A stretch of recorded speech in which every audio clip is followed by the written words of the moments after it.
Today on CityCast Boise, all month as part of our Dog Days of Boise series, we've been asking you to submit your dog training questions and struggles.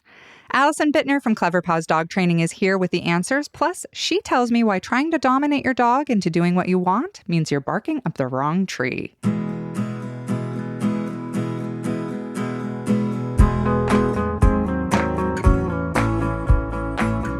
It's Wednesday, August 16th. I'm Emma Arnold, and this is what Boise's talking about.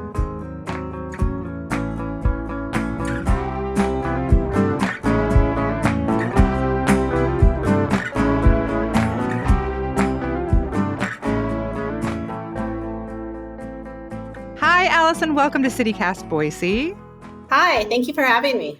So you train dogs through reward-based training, a no-fear-based training. What does that mean, and what does it look like in practice? I do. So with reward-based training, you are using what your dog values as a reward for offering or performing, behaviors or skills. So think of it as you're teaching your dog how to make good choices. Oh, I love that. And give me an example of that, like a way that somebody would do that. A really great example is take walking. Walking excites dogs. They love to do it frequently. And so the first reward for a walk is going to be the leash. So if you have a dog that sees the leash and it excites them, it gets them jumping up and down, barking, then you use that leash as the first reward. And how it would work is we associate calmness with what they get, which would be the leash.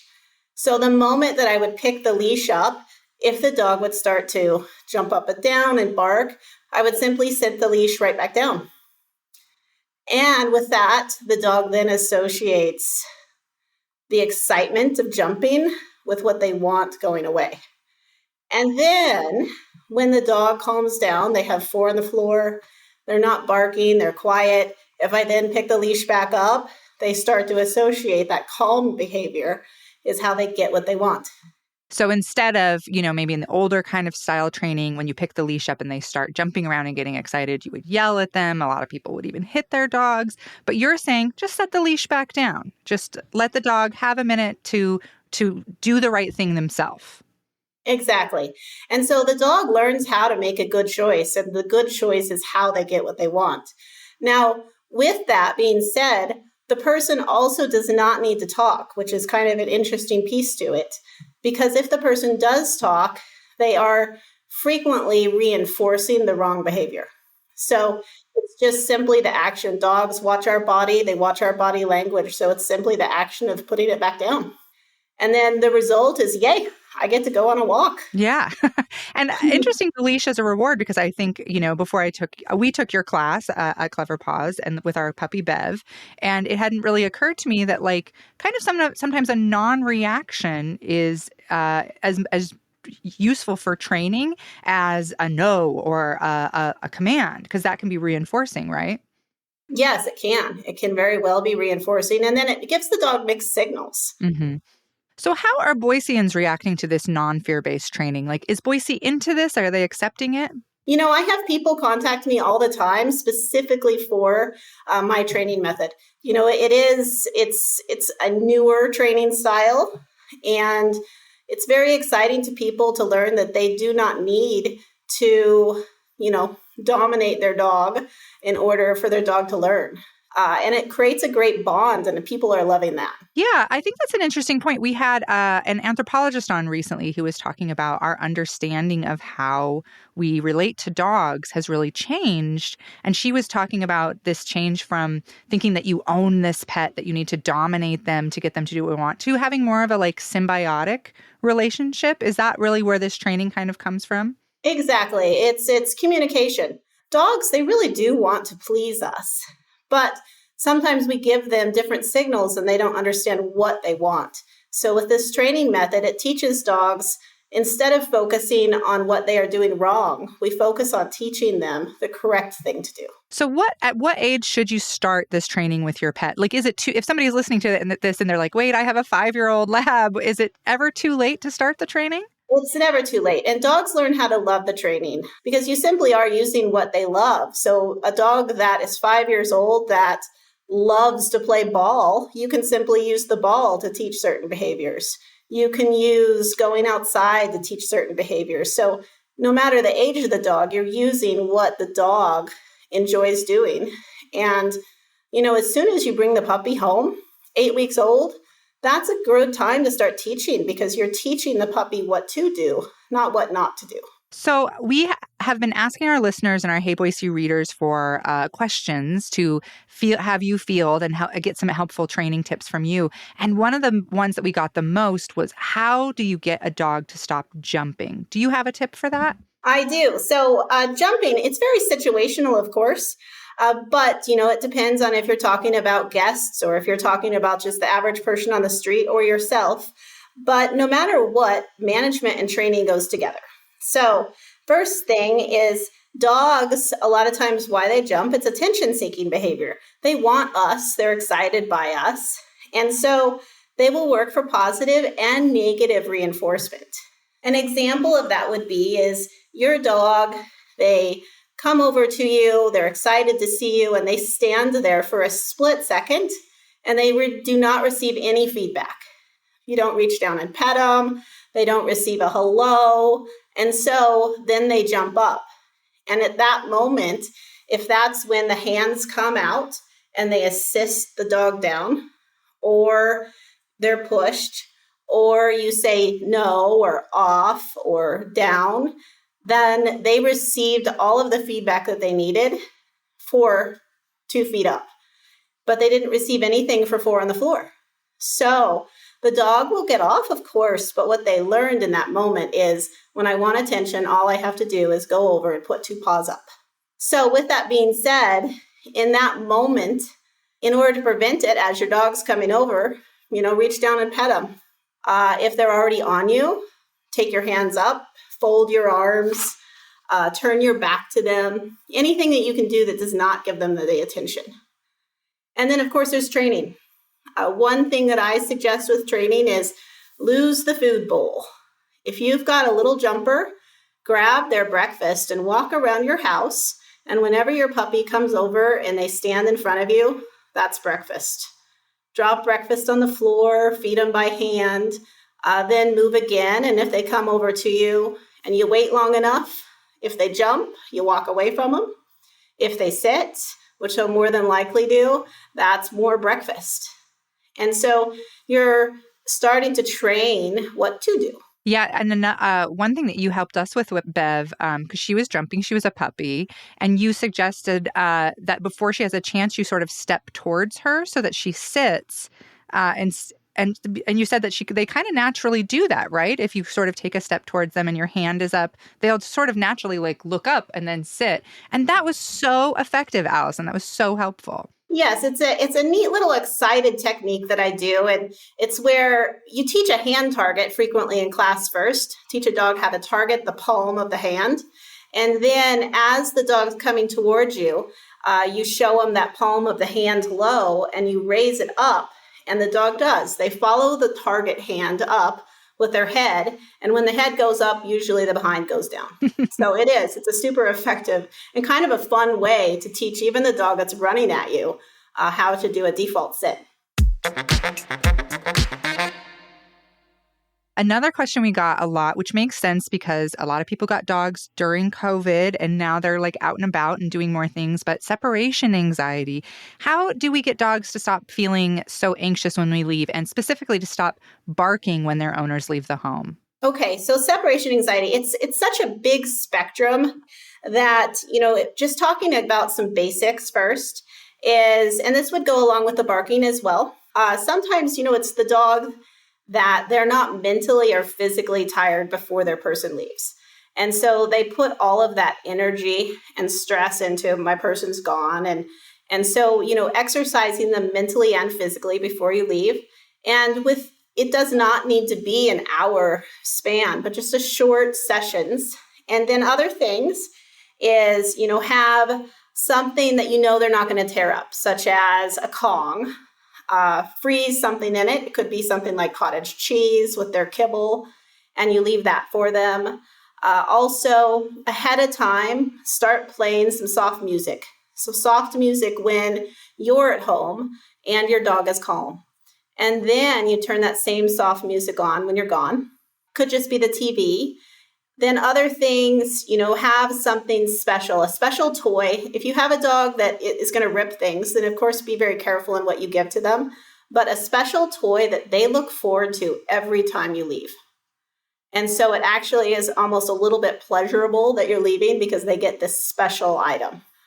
You could also do things such as sleeping with a sweatshirt and leaving your scent. Other things to do would be practicing, for seconds at a time, teaching your puppy that you will be back.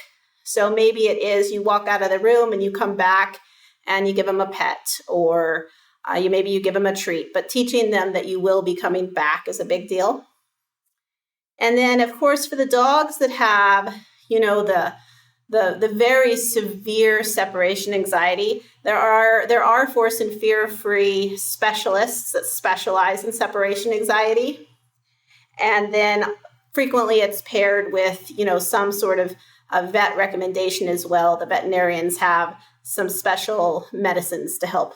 What about reactive dogs? What about, dogs that bark at people or at other dogs? Is there a no fear way to deal with that? Oh, there is for sure. The different reasons dogs bark is, of course, fear. There's also excited barking and frustrated barking because they're on a leash. Or the dog that is excited. They're excited every time they see a person walking towards them. They're excited to see a dog. If they stand there and they bark, and the person stands there and lets them bark, but then the person always talks to them and tries to stop them from barking, in a way, you might as well be joining in. Oh, yeah. We're barking. Yeah, that makes sense. You saying, no, stop it. They're like, oh, we're making noises. Exactly. And so different things to do. One of the big things I suggest is just turn and walk away. Just simply turn and walk away. You don't want to jerk the leash because jerking the leash actually sends feedback that something's wrong. So instead, there's techniques to teach a dog. There's leash pressure, which is I simply put pressure in the direction that I want to go. And dogs learn, instead of pulling against it, they actually learn with leash pressure training to actually move towards the pressure. And so you can walk away and then you stop and you turn back towards that thing that excited them. And now you work. Now is where the training takes effect. You teach the dog to look at the distraction, the excitement distraction, and before the bark to then turn their eyes to you. And so it is a training technique.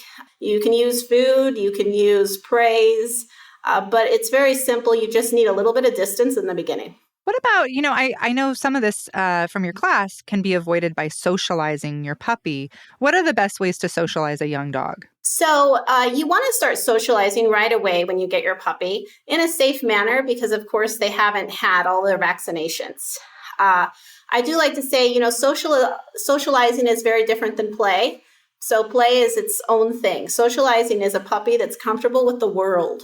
So if you can, you have an 8-week-old puppy, let's say, grab a stroller and teach your puppy at home that stroller is a great place. Feed your puppy in the stroller and then take your puppy out and about. We want them to hear garbage trucks. We want them to see tall people, short people, loud. We want them to see children, anything and everything that they can see. And then, of course, along with that, bring some food so that they get socialized and they start to pair that it's a good thing. But you want to start them early. Then you're in a safe spot, such as an area that's paved. Take them out and let them experience that as well. Okay, that's good to know. We have a question from a listener actually who wants to know, why do some dogs seem to prefer women over men? Her dog becomes barky around men, but never women. Okay, so frequently, that could be, of course, the social factor. A big thing with socialization with dogs is as they get older, that's when they start to become more aware and, things, especially as they become a teenager, start to worry them a little bit more. So Mm-hmm. if they haven't been exposed to a lot of men, or they haven't been exposed to, different things, such as a man with a beard, or a very tall man. It could be just the fact that the deep voice, okay, is scary. So all of that stuff, if they haven't been exposed to it, or when they were going through some sort of a fear period, something kind of scared them, all of those are factors.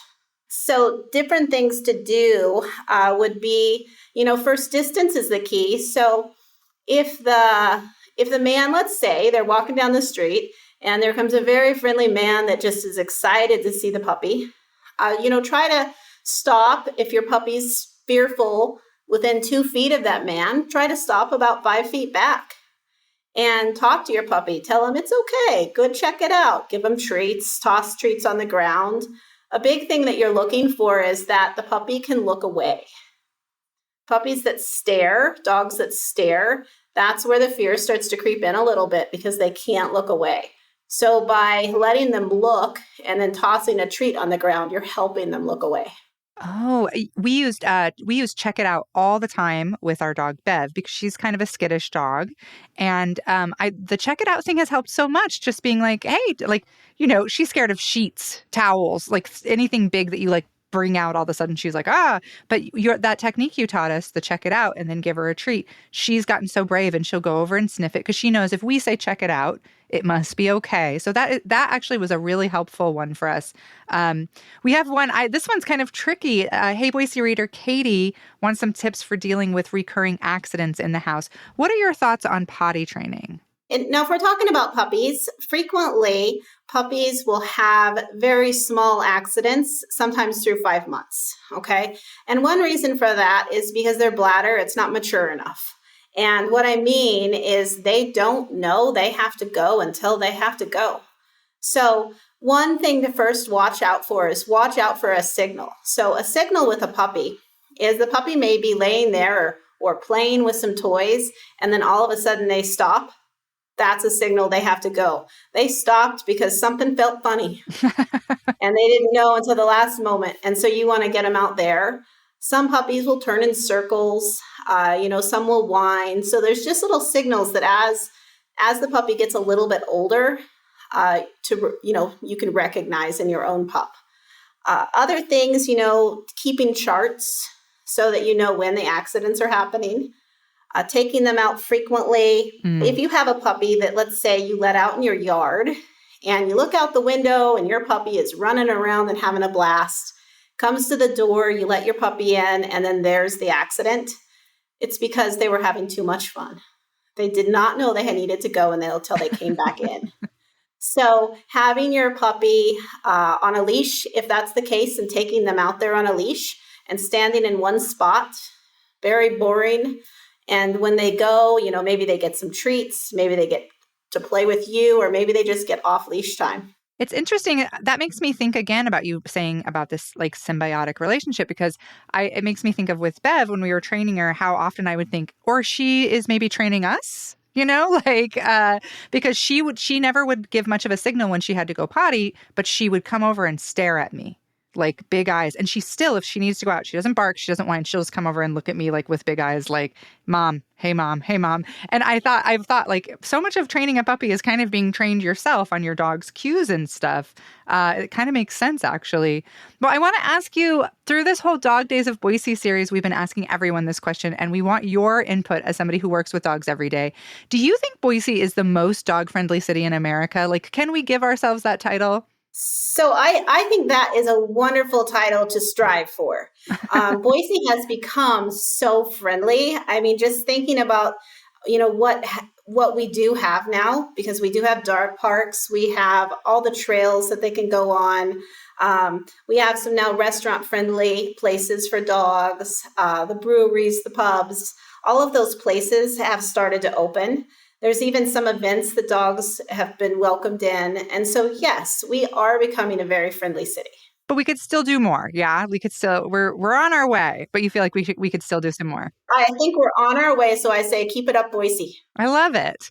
Well, Allison, thank you so much for your help with all of this. Thank you for having me. That's all for today here on CityCast Boise. We're working on an episode about Boise veterinarians. Have you had trouble finding a vet for your dog or want to rave about a particular doctor who's treated your pup? Send us an email at boise@citycast.fm. Again, that's boise@citycast.fm. We'll be back tomorrow morning if we survive sitting in the rowdy section of the Caldwell Rodeo. Bye.